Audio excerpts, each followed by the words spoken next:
নমস্কার সবাইকে। আমার এই চ্যানেলে আপনাদের স্বাগত।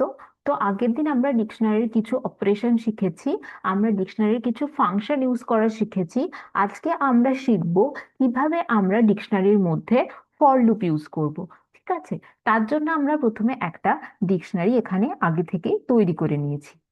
এবার আমরা ধরো ডিকশনারির মধ্যে যে কি গুলোকে আছে সেগুলো আমরা ফর লুপ ইউজ করে প্রিন্ট করতে চাইছি।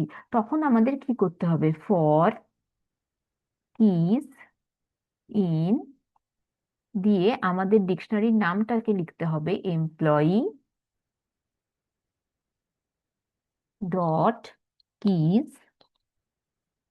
Sorry, employee dot keys. তারপর আমরা কি করব? কিজ গুলোকে প্রিন্ট করে দেবো।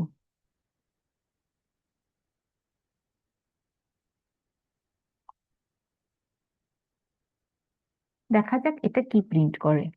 এটা সমস্ত ডিকশনারির কি গুলোকে প্রিন্ট করেছে। এবার ধরো আমরা একইভাবে ডিকশনারির মধ্যে কি এর যে ভ্যালুগুলো আছে সেগুলোকে আমরা অ্যাক্সেস করতে চাইছি ফর লুপের মাধ্যমে। তখন আমরা কি করব? তখন আমরা ঠিক একই জিনিস লিখব ভ্যালুর জন্য, ভ্যালুজ।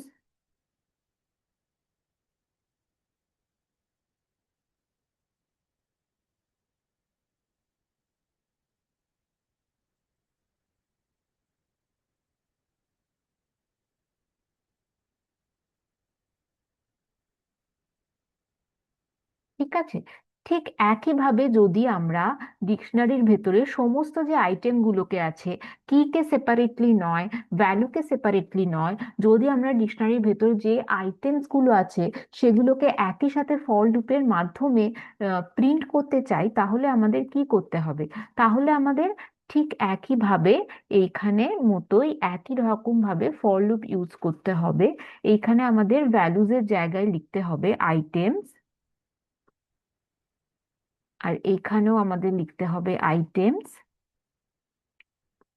আর আমরা কি করব? এখানে আইটেমস গুলোকে প্রিন্ট করব।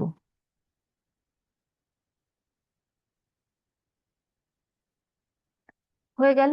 তো এইভাবেই আমরা ডিকশনারির ভেতরে ফর লুপ ইউজ করে ডিকশনারির কি গুলোকে প্রিন্ট করতে পারি, ভ্যালু গুলোকে সেপারেটলি প্রিন্ট করতে পারি, আবার আইটেমস গুলোকেও আমরা সেপারেটলি প্রিন্ট করতে পারি।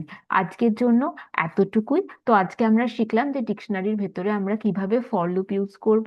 ঠিক আছে, আমার ভিডিও দেখার জন্য ধন্যবাদ।